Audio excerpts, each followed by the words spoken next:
Hey folks, it's Time for Frugal Prepper. Let's talk about tool reviews on YouTube and some of the insane things that I see. And there's nothing necessarily wrong with people making videos about their tools. I enjoy seeing toolbox tours and what people have. But there's a lot of toolbox tours out there that you can tell those tools haven't been used very much.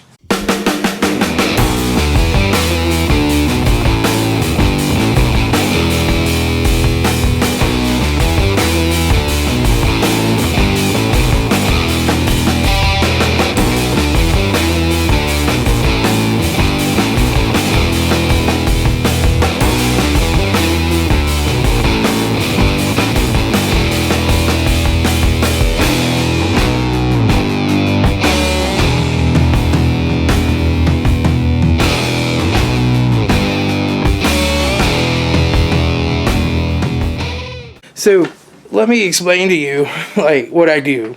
I have just turned an increasing number of cars around. Just every day I'm going out, going to shops, I'm diagnosing, I'm programming modules, drivability diagnosis.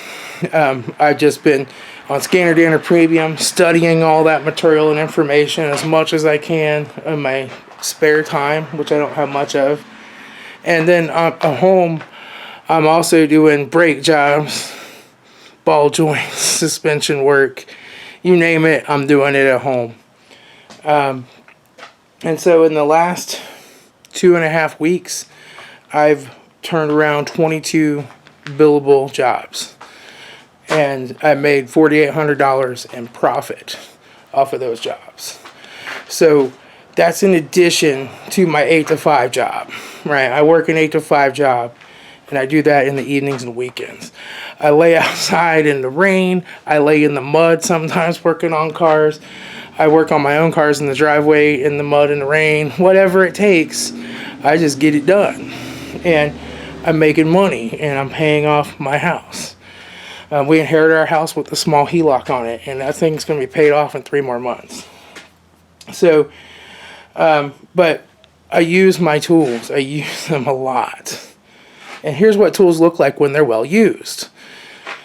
If you have a perfectly clean, polished up toolbox with all these tools that look brand new, and once in a while you do a video on how to foam your tires or clean your car or something, you're not using those tools.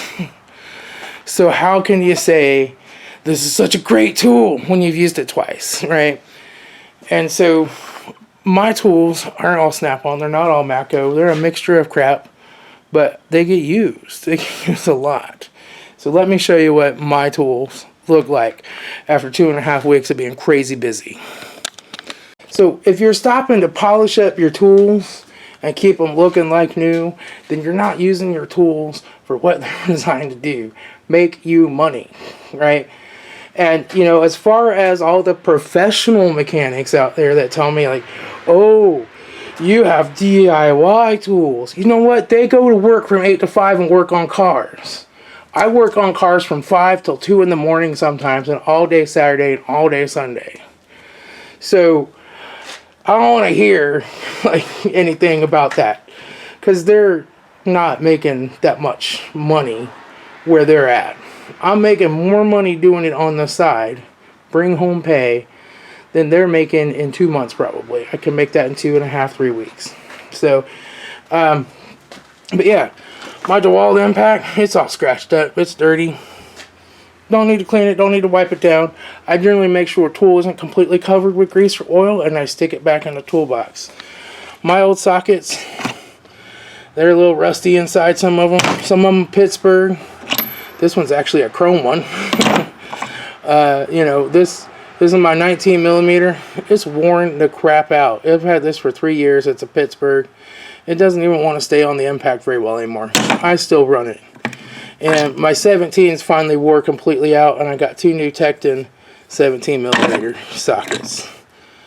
But you know, I got some Craftsman and some Husky and some other stuff mixed in there.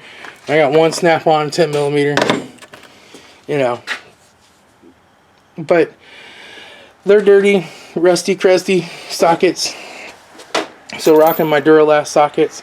But you know, when you look at tools, you know, this is a well-used tool, right? And I actually love these HJX and Home Depot ratchets, right?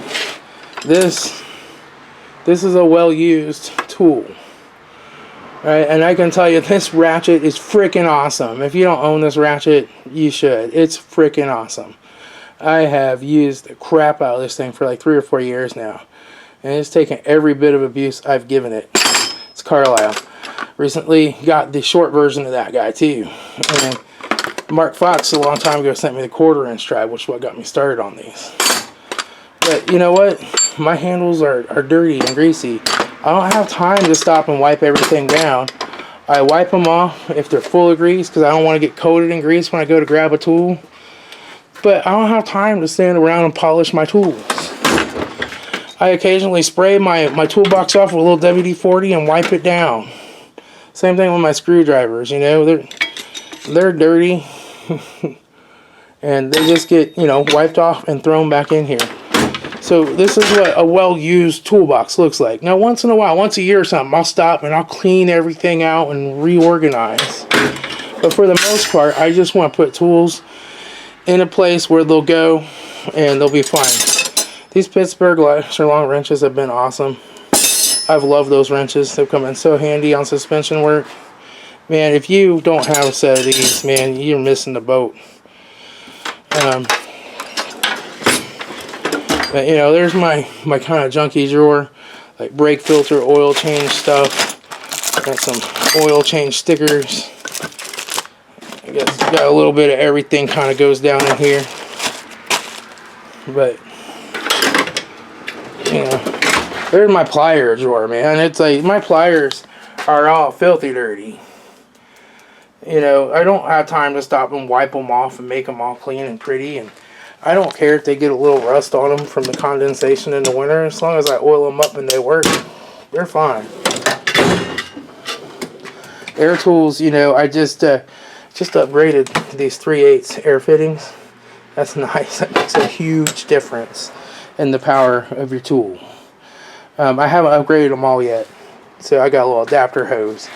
But I'm eventually going to get the rest of those Merlin air fittings at Harbor Freight and upgrade all these to the bigger size. But you know, they're just dirty, well used, well worn, you know, tools. Those are the kind of tool reviews I want to see on YouTube. It's okay if you just got a new tool and you want to be like, oh, it feels really nice in my hand, and talk about your tools and what you have and dream about maybe working on stuff with them. That's all cool. But just know that when you're watching those kind of videos, you're not necessarily watching somebody that uses the tool constantly. You know, here's my pry bars. These Craftsman pry bars have been freaking awesome, man. They're actually made by Wildy. Awesome. This is my electrical repair drawer. One of them. Some more electrical repair stuff up here. I keep a lot of that in my mobile loadout these days. Seems like I always do most electrical problems on site now. But my brake drawer, right? I got, you know, all my different size line wrenches. I've got my my brake bleeders. I buy these bulk kits on Amazon now, and just have all the different size brake bleeders. So when I extract them, see, I linked my video up in the corner there on extract brake bleeders.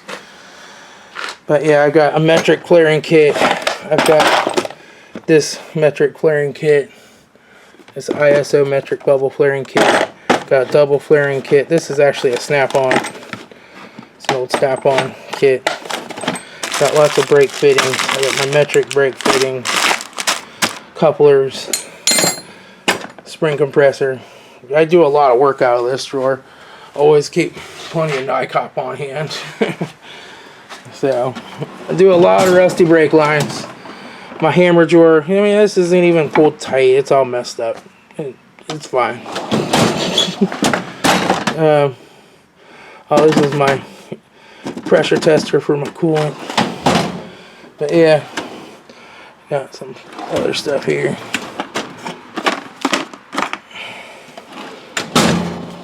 Oh, that's junk. Okay.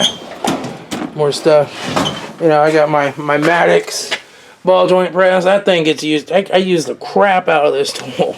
This tool has made me so much money. I mean, I used to have to go do the loaner tool on the bigger kit. You can tell.